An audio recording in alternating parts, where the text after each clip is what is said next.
believe in active music experiences where children can really involve themselves fully and learn practice techniques that make them, better studiers and better people and calmer and build relationships with their peers and really use teamwork as a way of being a part of this musical family and just really support our school with a lot of positive things. So I also play the flute, and I've spent a lot of time studying flute performance. So I'm happy if there are any prospective flute players out there, I can answer lots of questions about that. But I've always gravitated my teaching towards the choral and vocal realms. So I'm so excited to get to work with your children. Okay, wonderful. Is that the whole core team introduce themselves? Wonderful. I'm so glad to be doing this with such talented, dedicated, thoughtful people. My name is Erin McKee, and I will be your child's principal next year. I want to welcome you to this event and just going to introduce you to what tonight is all about. We're really excited to get to know you and your students and open our doors to your students in the fall. It's a lot right now with the pandemic, but this is the work that is just kind of bucket filling, to kind of dream up the best school you can dream up for the greatest kids and families. So it's really exciting work. I just want to tell you a little bit about what to expect this evening. I do ask that you keep yourself muted so that we can answer as many questions as possible. There were some pre-submitted questions, and we will be answering some of those questions. And then you can ask questions throughout the evening. Please direct your questions to Holly Stipe in the chat. I won't be able to view those if you send them to me directly, just because I'll be emceeing the event. So please send them to Holly Stipe, and she will be interjecting every so often so that your questions are answered.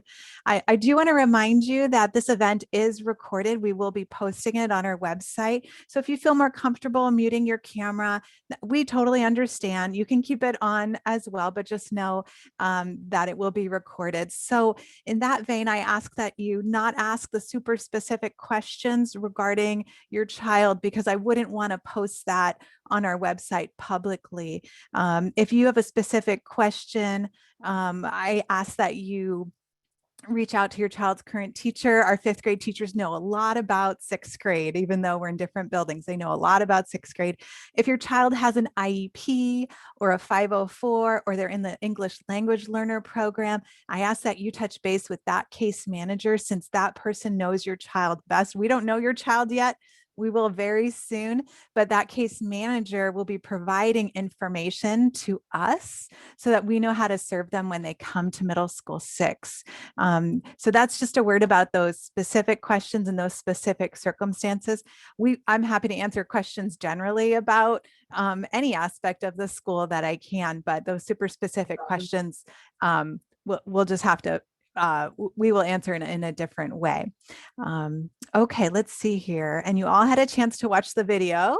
I'll go ahead and post a version of that on our website, because I think it's fun. And I want to help families visualize their new school. You can drive by, but it's a work in progress. So anyway, that's just a little bit about what to expect. The focus of tonight is on course requests. I know there's so many other things to discuss, but we only have an hour together. So we know first top of mind for you all is finishing up that course request.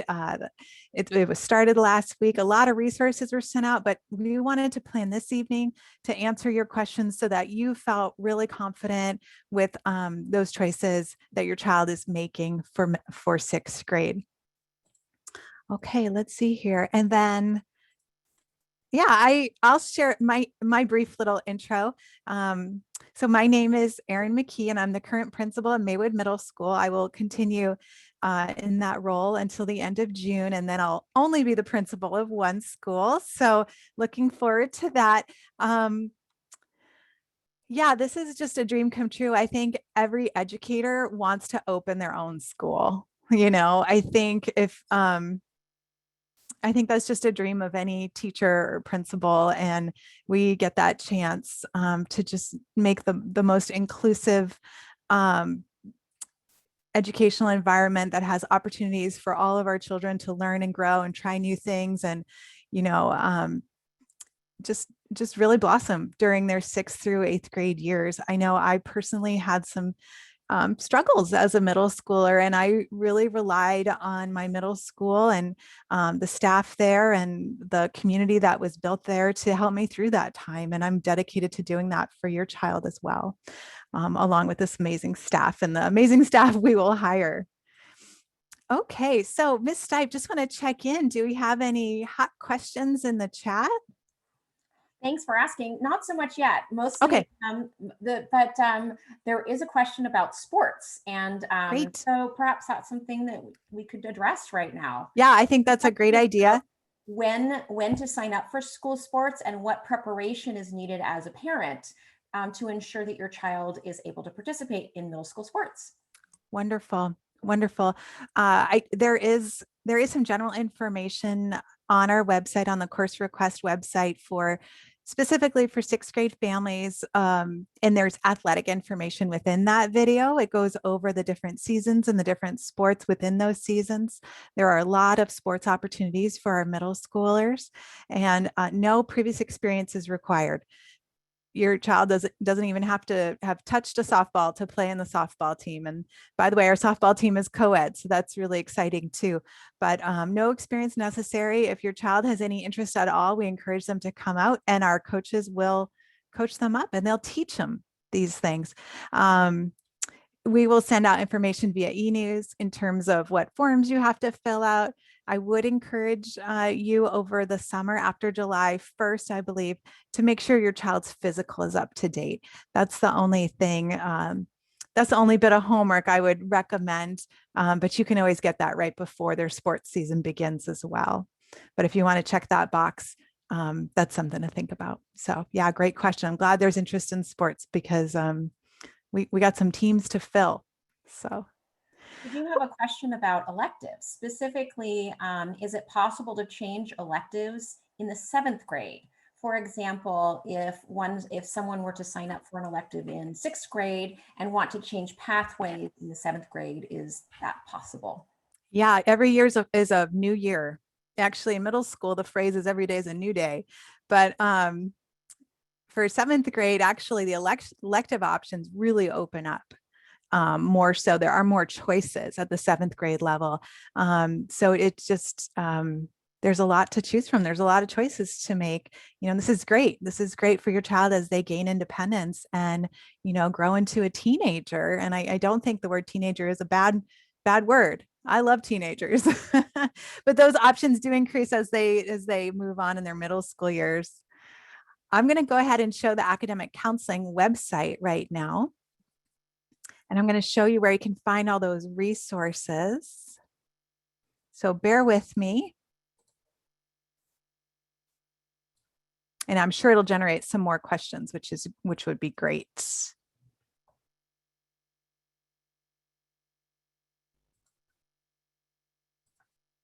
We're getting a lot of questions about electives in the Okay, great. So I will specifically Good. I will specifically address that here. So here's our middle school 6 website.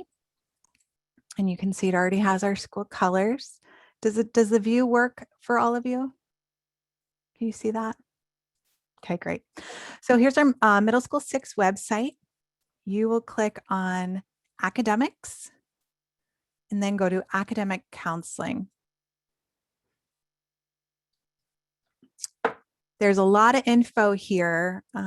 We have text and video. We know some families prefer one over the other. You can see there's general course request information at the top, but specifically for our current 5th graders, there's a robust section of resources.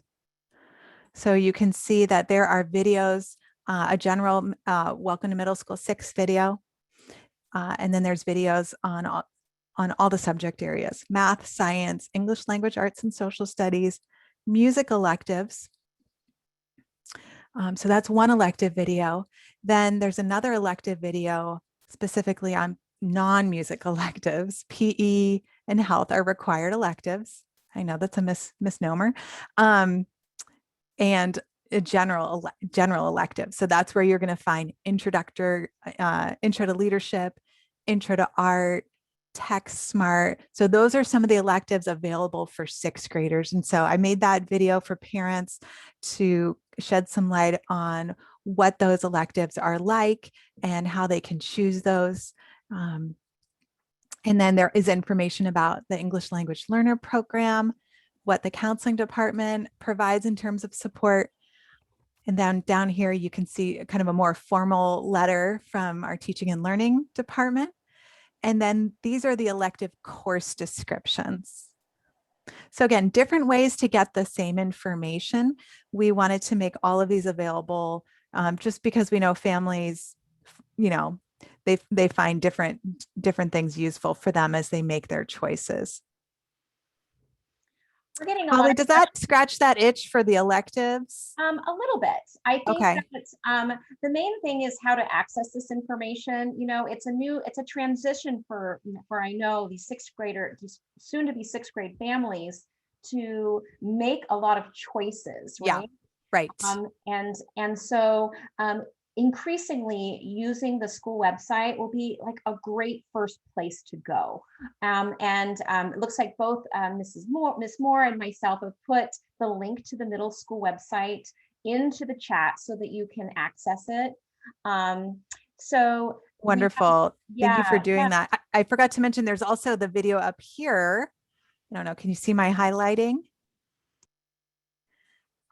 You actually can watch the video your child watched last week in class in 5th grade.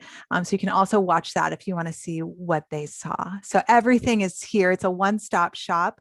Mrs. Stipe is correct. The website has a lot of good info. So it is e-news, and it's true. This is a transition from elementary to middle school. We understand this can feel overwhelming, but we're here for you, and we've put together these resources to help you. So the hot questions are primarily around electives right now. Okay. So, do you have anything in particular you wanted to share, or should we just start? Well, we did want to specifically go into music electives.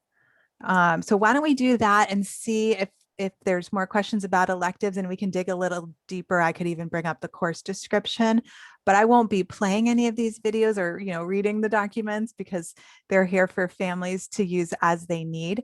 But I'm going to hand it over to Mrs. Moore, and she can talk about the music electives, because those are some very exciting electives that are actually, I think they double as getting connected to your school and forming that community. I think the music electives are just a really cool way for 6th graders to start strong if they're interested at all in music. Yes. I'll give you a basic overview of the music courses that will be offered at Middle School 6. They will be very similar to our other offerings in our other district middle schools. So we'll have band, orchestra, and choir at the 6th, 7th, and 8th grade levels. If your child chooses to be in a music elective, they are year-long electives. But as students progress their years through Middle School 6, there will be more elective they will have a chance to sign up for more electives as they go. Does that start in 7th grade, Miss McKee? When they have a chance to sign up for more electives, yes, yep. 7th grade. Mm-hmm. Yes. So just know up front that signing up for a music elective is a year-long class. Students who are signing up to play an instrument in band or orchestra, just know that we do have rental options available that your director, once they're hired, can help you with that information. And if you are concerned with choosing or how to choose an instrument for band and orchestra, there are a few options. I shouldn't say several in a pandemic, but there are some options. You can always email me. I'm happy to help your child and you walk through that process of how to choose an instrument.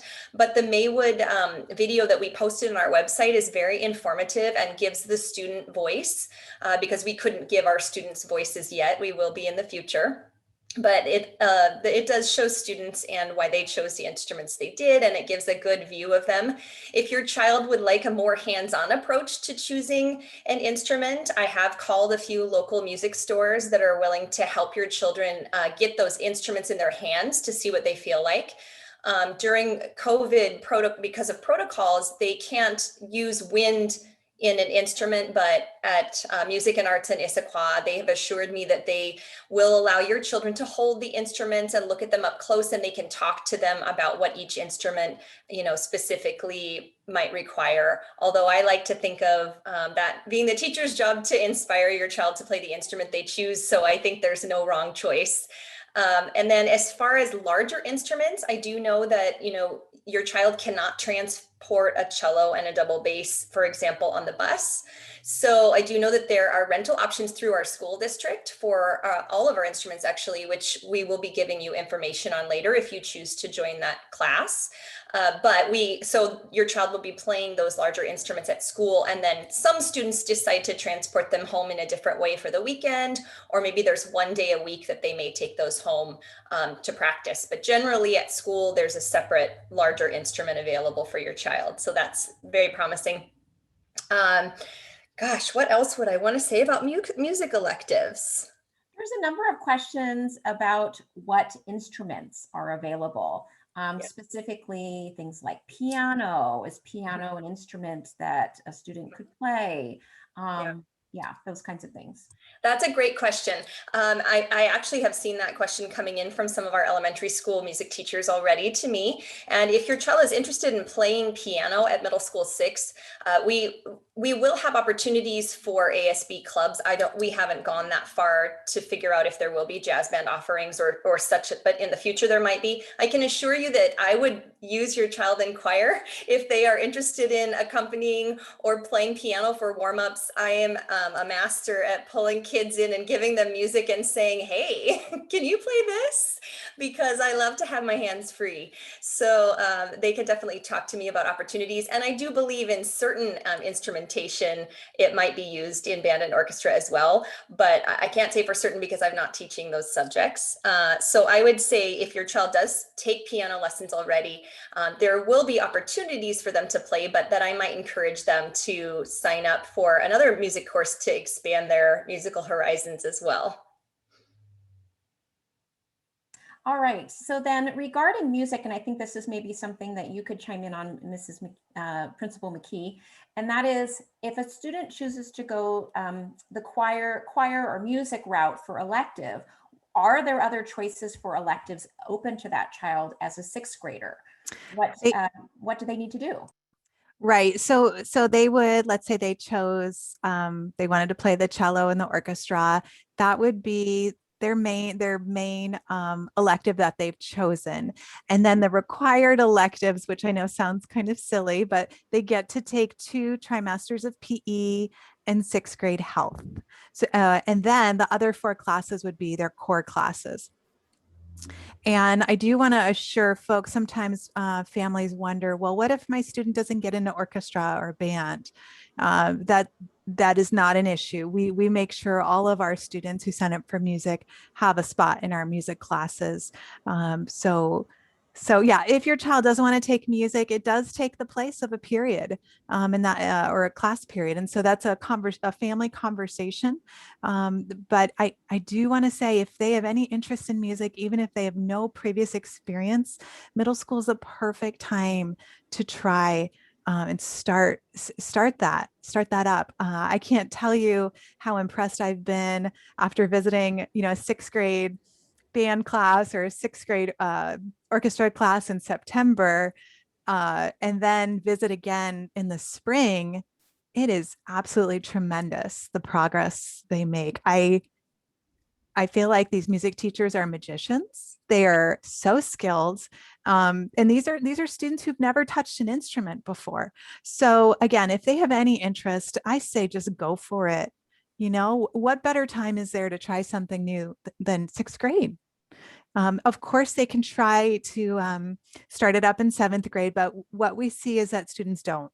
So Yeah, I'd say sign up for it if your child is curious or interested, and let our teachers do their magic. So, There are um, there are two Okay, things I thought go to add ahead. that I Okay. hadn't added before, just to clarify too. Generally, incoming sixth graders in band will choose between flute, clarinet, trumpet, and trombone. And I generally also know, and it's director's choice, but I generally also know that if students have a piano background and they would like to play percussion, for example, that they usually there's a lot of students that want to play percussion. And sometimes if they do have some piano experience, that helps them along the process, because I know in sixth grade, students that choose percussion as their instrument do start out on bells often. And so they don't move into snare drum until later in the year. So that piano skill will help them with bell read and music reading, because the thinking is that they do need to read music notation. They'll learn how to read music notation at the beginning of sixth grade if they don't know how. And then the choices for orchestra would be violin, viola, cello, and double bass. And I already talked about what, we have rental options. I will also stress that we do not in the Issaquah School District want to make anything difficult for any family who cannot afford a rental, and that there are scholarships available. So that just needs to be a conversation one-on-one, and we can help you with the resources that it may take to get your child started with our music classes. Now, if looking at this as the broader view, Principal McKee, if a student chooses not to go a musical route, meaning they choose not to take choir or an instrument, their sixth grade, what does their elective look like? What would they be doing? right. So they would have a rotation of trimester electives. Typically, next year, it'll look like your student might start out in our Tech Smart class and then go into an art class. And then the last trimester might have introduction to leadership. So you can read about those course descriptions. Those are located on the academic counseling page. That would be an example flow for a school year for your child if they're not in that year-long music elective.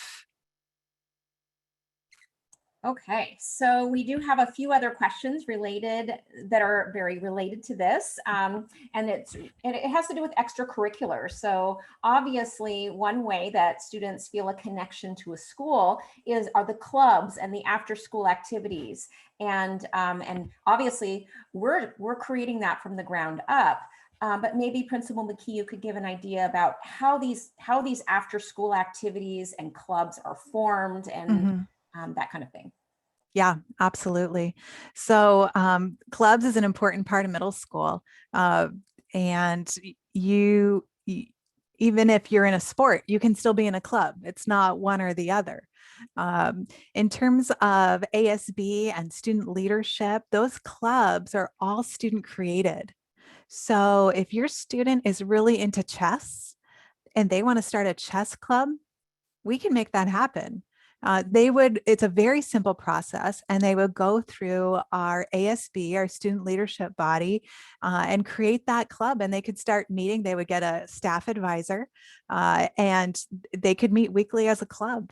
And so that's the plan. We want the clubs to meet the student interest. I know at my current school at Maywood, the two biggest clubs are Dungeons and Dragons Club and Minecraft. We have probably 80 students in each club. It's amazing.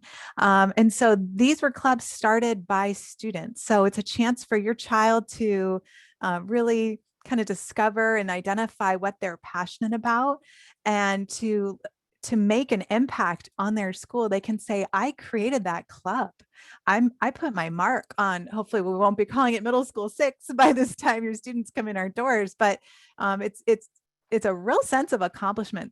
Plus, that's a great way to make new friends, right? There's no better way to make new friends than to do shared interests together.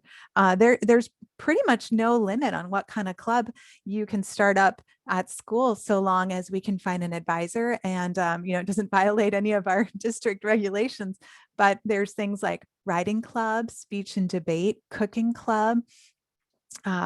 There's so many options, and there's things probably that your child might come up with that I can't even think of. And and we can start it up as a club. But it's true, we are starting from the ground up. So I can't give you a list of clubs that we will definitely have at Middle School 6. It really will depend on what the students are interested in. And I think that's really important.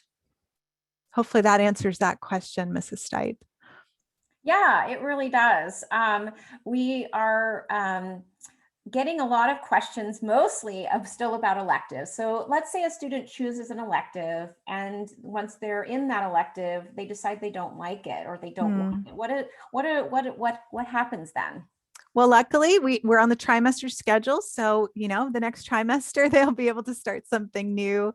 Honestly, we don't have a lot of movement between our classes. There could be a really specific, unique situation. But honestly, in my experience, I haven't really seen that much changing of electives. I know that sounds strange. I saw it more at the high school level when I was an assistant principal, but it's funny. I don't think I've really encountered that too much. And I don't know what conditions that might be. I mean, if a student, let's say a student needed like a math support class, we identified them as a struggling math student, we might move them out of an elective and move them into math support and have that conversation with the child and the family. That would be a situation where we might work with the family to make that change. But for the most part, this is why we do course request, because I receive your course request and then I make a master schedule based on those requests. So just like clubs, the course request, I believe the schedule at school should meet the student interest. So if we have a lot of students that want to take, I'll use a 7th grade example. If we have a lot of students who want to take medical detectives course, which is a course we're offering to our 7th and 8th graders. If I have enough students, I'm going to run that course. But if I only have a few students, I won't be able to create that course in the schedule. So the more accurate information I have from families and students, the better schedule I can create for them. I want students to feel good about their schedule. I want families to feel good about their schedule. And I use that information to make balanced classes. So that's kind of how that works. And I'm finding it really funny. I haven't really had many situations where students want to switch their elective. And I think that's maybe because we do a really good job at the middle level meeting our students' needs. So I don't know. That's the best I can do for that question. I think regarding, we have a couple more club related questions, but I believe that this might be because clubs are primarily student interest led. How does it work with the adult that's in charge? So what if there's a student interest, say in maybe a particular language or something like that would require kind of content knowledge of an adult? How does that work? Yeah. Okay. So the example was like a language club. Yeah, or maybe like drama or whatever that requires like maybe even tribal knowledge, such as say the Dungeons and Dragons Club. It would require staff that are are skilled in that matter, correct? Well, yes and no. We are lifelong learners as educators, and I'll tell you what, that Dungeons and Dragons advisor learned a lot these past couple of years. It doesn't require someone who has a degree in that topic to be an advisor. Teachers are just so open and ready to learn and meet the needs of kids that I don't worry about that. Now, is it a great thing if a math teacher were to lead the math club? Yes, of course, that would be a great thing, but it's not required because the clubs are not run by the advisors. The clubs are run by the students. They choose it. They choose their own officers. They create, their own plan for their club. It's not teacher driven. Like maybe it might be at the elementary. I'm not certain. I don't have elementary experience, but it really is driven by the students. And that's because we want our middle schoolers to learn that independence and kind of experience that agency, start making those decisions and kind of governing their club and spending time where their passions lead them. So, we do not require advisors to have specialized knowledge. If we did, we would have to run very much fewer clubs. And honestly, it's not led by the advisor. The advisor there is there to support the students, to make sure that they're meeting those ASB requirements, to be a supervisor, and maybe a guide on the side, if you will. But it really is run by the students. So if there's a Chinese club, a Mandarin club that wants to form, and Mrs. Ainsworth here on the call, I'm not sure, Mrs. Ainsworth, if you know Mandarin, but let's say you didn't, she could still be the club advisor. Absolutely. So I have basically 3 different kinds of questions that keep coming up in the chat. One is about sports in general, and the other is about how to make core class choices, specifically whether or not you should go take an advanced track in these in areas. So I was hoping that you might address those. Perhaps just points parents in the direction of where they would look to find out what sports may be offered next year. Yes, I'm going to talk about sports, and then I'll talk generally about subjects, and then I'm going to turn it over to Mrs. Ainsworth to talk briefly about math pathways. Does that sound okay to you, Mrs. Ainsworth? Okay, great. So I'm going to share my screen again and show folks where they can find those resources, because I do go in depth. Let's see here in the video. Okay. Hopefully you can see the academic counseling page. Here in this welcome video, I do discuss some of those sports options for students. And I break it down by seasons. We have 4 seasons, so our seasons do not correspond to the high school seasons, if you happen to be familiar with the high school seasons, and they don't necessarily correspond to the high school sports. So middle school athletics is kind of its own thing. And then you'll see here we have content videos for core subjects: math, science, English language arts, and social studies. We have some pathway options for math that Mrs. Ainsworth will discuss. I also go into those pathways and describe those in this video here. All these videos are pretty short. I tried to make them pretty short for families because I know family life is busy life. In the science video, science pathways, there's 2 science pathways. Your child could begin with life science, or they might opt for path 2, skip life science and go to earth space. I discuss what that choice means in that video. And then for English language arts, your child may choose to take regular English language arts 6, or they may choose to take English language arts plus. So that is at a faster pace. There's more reading and writing. I do go into what that means in that video. Social studies, there's only one social studies option for 6th graders. So I'm going to hand it over to Mrs. Ainsworth. She is a math teacher extraordinaire, and she's going to share with you, because I think most of the pathway questions really are math questions, is my assumption. Sure. So the first thing I like to say is what's lovely about our choices is that I recommend most students go into 6th grade in our CC6 class, Common Core 6 class, because they can then choose at the end of 6th grade to accelerate at that point. So your only choice right now, to simplify it, is, does your student start in CC6? And if they accelerate later, they will not miss any content. They will just move through it quicker, which as a math teacher, I think that is a really good route. But there are some students that really are ready to skip content. So for those students, you will be skipping and then also accelerating.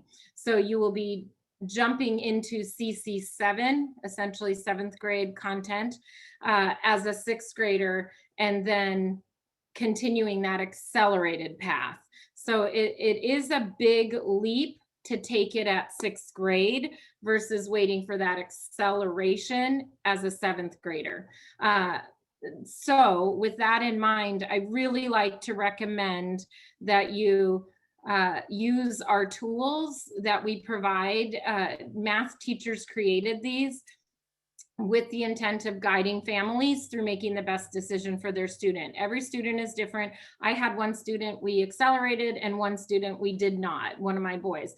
And that was just based on their ability, but also their, what are those called, you guys? I'm missing the word. Success indicators. Yes, thank you. Yes. And like the soft skills, like just having persistence, having homework done on time without being reminded constantly, you know, those self-starters, those kids that'll dig in and go find the answer if they, or work backwards or try a different solution.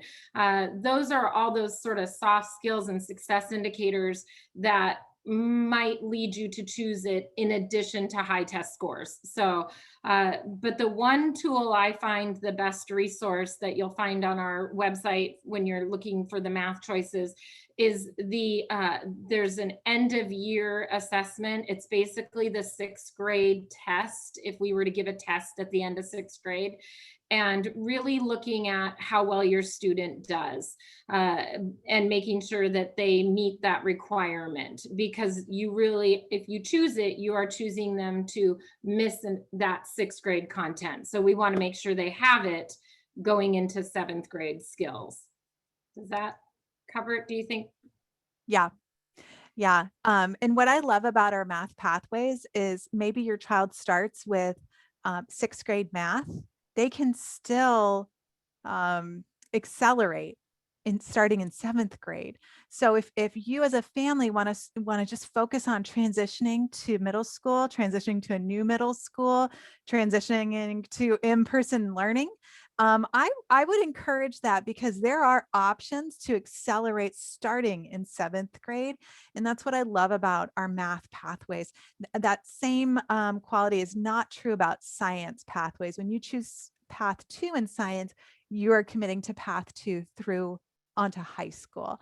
So I do encourage you to watch those videos if you think, oh goodness, I need to learn more about the math or science pathways. The ELA, English Language Arts, a little bit more straightforward, but I also give information about that on that academic counseling page as well. We do have a few more minutes to take some more questions.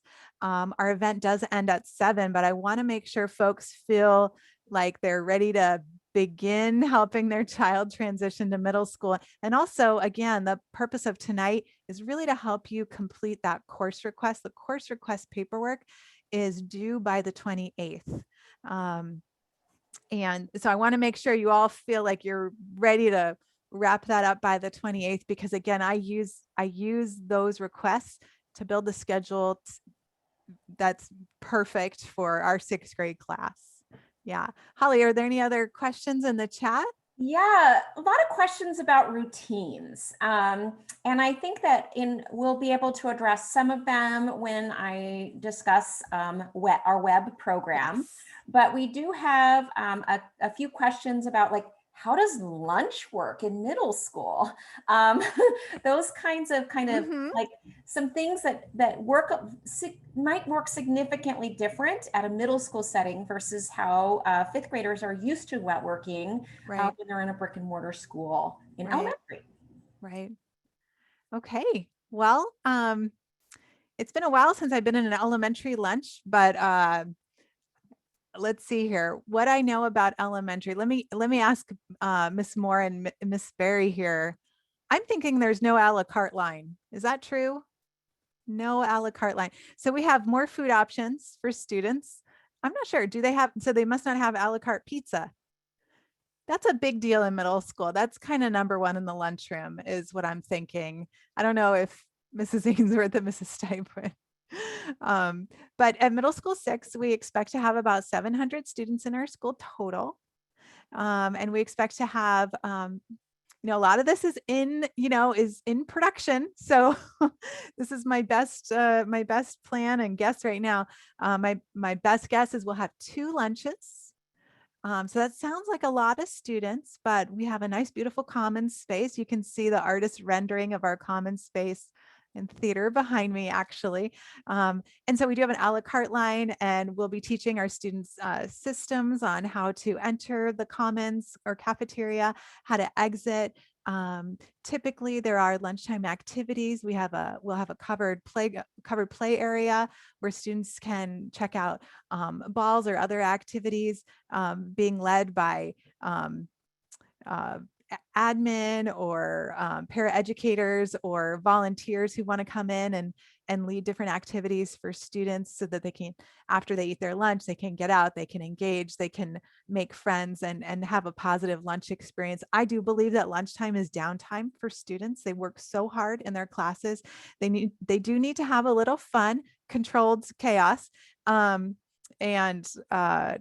That's my vision for lunch, but there is a lot of teaching in terms of the routines of lunch, picking up after yourself, because we have to take care of our space and we have to be respectful of others. So there will be a lot of teaching involved, especially those first few days of school. How do we do lunch? How do we do everything? How do we go up and down our staircases? How do we enter the building in the morning? How do we leave? How do we go to the restroom? Is there a pass, right? So all of these systems will be taught to our students, because we don't assume our students come to our school knowing all of our school systems. That's our job to teach those systems to them. So we will have a plan in place to make sure that they understand those so that they can be successful. That's really big for us. Yeah. So regarding just the other pathways, I think one thing to consider, especially since I'm a language arts teacher, I think I could speak to that for just a moment because I'm getting some questions about that. Great. Yeah, and on the website, if you click on the pathways for English language arts, it gives you kind of some general ideas about what to consider when making that choice. It is the student and the child and the family's decision on what pathway they choose to take with all of their self-select classes, but we do encourage you to use those measures as a way to help you make a decision. The bottom line, especially with English language arts, is you really want to consider your child's interest. If they have a strong interest in reading and writing and can focus their attention on a particular skill for a longer period of time, specifically on a larger project, then that's something definitely to consider. Now, it's not set in stone with English language arts, because I believe with science and math, you have to make that decision in 6th grade, right? But with English language arts, you can enter into the advanced courses for that in 7th grade or even in 8th grade. So I want you to know that that is an important thing to consider, right? Because you don't have to choose an advanced pathway for English language arts right in 6th grade and think that they won't be able to do that later. They certainly can opt in or out at any grade level. That's a really great point. Also, there was a pre-submitted question that I want to make sure I answer here. Many of the others pre-submitted questions have been answered, which I thought would happen. There are some specific questions. I'll just respond to those parents directly on email. But there's a question about how do I choose the courses for my child who is on IEP, which is an individualized education plan. They're receiving services through our special education program. And I think that's a really important question I want to make sure I address here, because on the course request, you may not see an option for, if you believe your child should be in let's say a special education English class, right? You don't see that option on the course requests. So what I ask you to do is select the English class that you think best fits your child. And I also want you to know that the case manager your child has, whether it be at IVE, Newcastle, Cougar Ridge, those case managers will be providing information to middle school 6 so that we know what courses they should take. So if you're, and it'll depend on your child's service matrix found within their individualized education plan. So that is a conversation between case managers and between schools that occurs. So if you, and like I said, our 5th grade teachers in our district know a lot about 6th grade. So please touch base with your case manager if you want to learn more, provide additional input, or ask some questions. We do not have a special education department yet hired at middle school 6. Of course we will, but we are starting to gather that information from case managers at elementary schools. So I ask that you make your best guess in terms of the course requests process. Okay, it is 6:55, so I want to turn it over to Mrs. Stipe to talk about transitioning your child to middle school, and specifically about our web program. Yes, I'm excited to share with you about that. First, though, I Thank think you. Mrs. Ainsworth, there's a fair amount of math questions coming up in the chat. So if you could attend to that, since that is your area of expertise. I am trying. If Yeah. there's one I missed, please just retype it again and I'll get to it. Yeah. Okay. So I'm going to share with you a couple slides to get us started with this. Okay, here we go. Those, can you see the slide I'm sharing? Okay, perfect. Okay, so I'm excited to share with you about a special onboarding program called WEB. It stands for Where Everybody Belongs. And the key behind this is that it is a program to help transition our incoming 6th graders to the middle school in a pretty exciting way. So I want to share with you just a few things about this and build your support for it, because I believe that encouraging your children to be part of this WEB program will ensure that they have a really positive transition to middle school. So WEB is actually a national program that is brought to us by the Boomerang Project. And a number of us are getting WEB trained, and we are also will probably have some WEB leaders soon. So I want to share with you a little bit about the why, how it works, and what you as parents can do to support it. So basically, WEB does 3 things that are important for all people when they're transitioning. Okay, and I think that you all could probably think of a time in your life when you've transitioned from one thing to another. Your soon-to-be 6th graders are about to make a fairly large transition in their life. And in order to make sure that they have a really great transition, especially now, right? Since we haven't been in a brick and mortar school for a longer period of time, right? It's really important that we set those students up for success. And there are 3 main things that anyone needs to be able to experience success in a transition. The first is safety, right? And when I talk about safety, I don't mean like picking necessarily just about,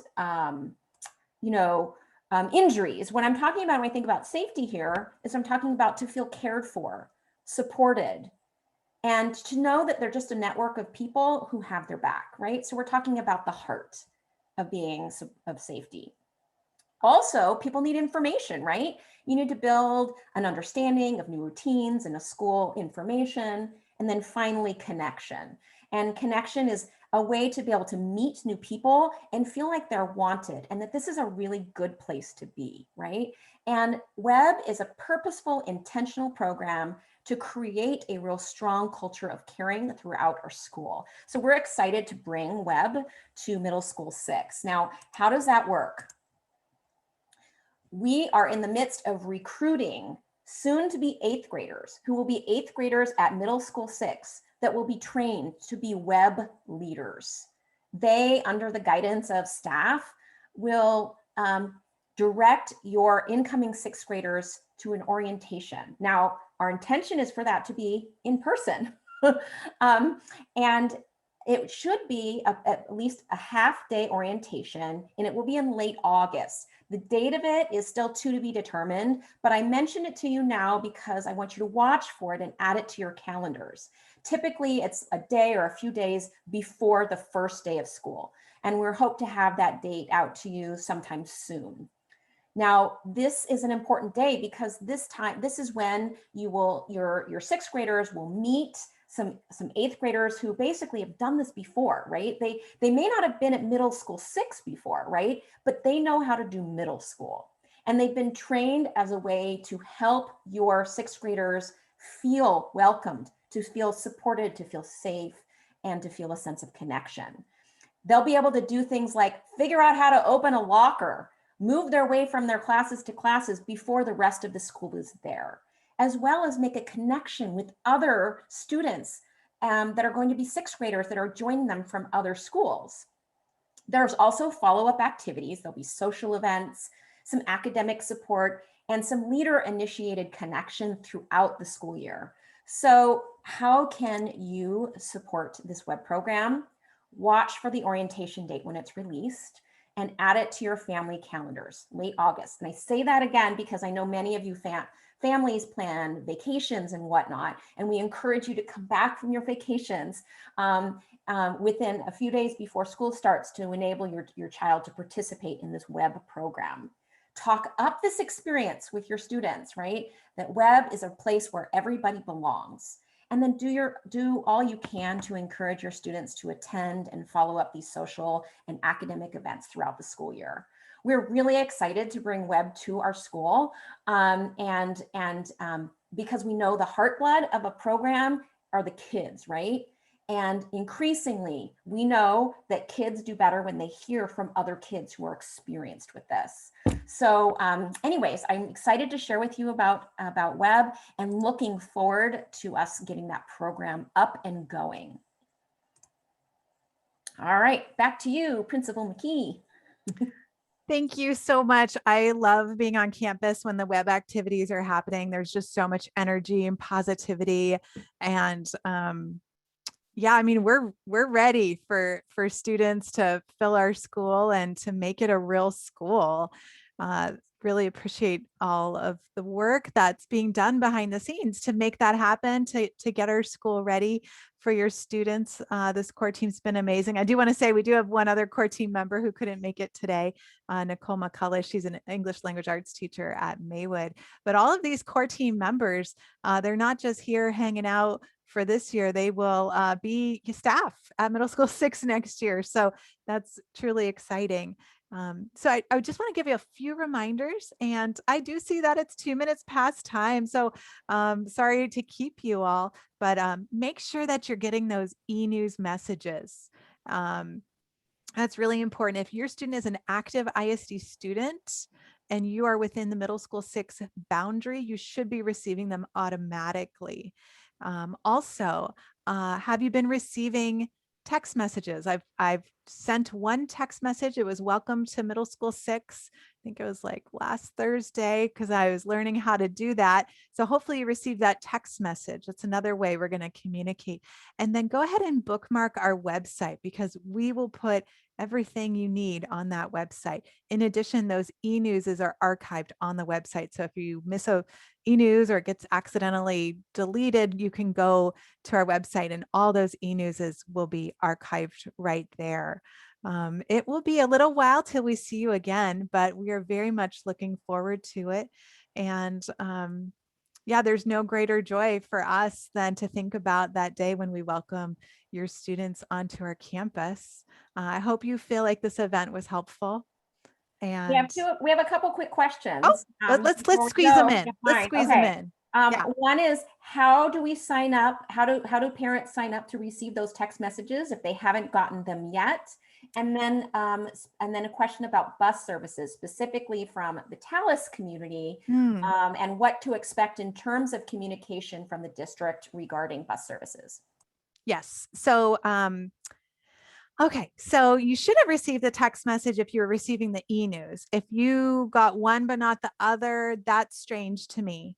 So maybe check your, or maybe the, check your Skyward information because we want to make sure we have a correct phone number on file. That could also, okay, great. That could also be the issue. I don't know what the specific circumstances, but check the phone number you have on file with Skyward. Maybe check your text messages again. If you're getting e-news but not text message, That would be interesting to know. In terms of transportation, all the transportation and bus information comes directly from the transportation department. So they are working hard on that, as you can imagine, with all the rebounding that has occurred across our whole district, not just for middle school 6. So I'm sure you'll receive information sometime later this school year regarding transportation for next year. So yeah, that goes all through the transportation department, and they are some smart, hardworking people. So I'm sure you'll hear from them shortly. Yeah, wonderful. All right. Well, thank you all so much. Have an excellent evening, and I hope you found this helpful. And don't forget to fill out your course requests by Sunday, the 28th. Thank you, everyone. Really appreciate you being here with us. Okay. Bye.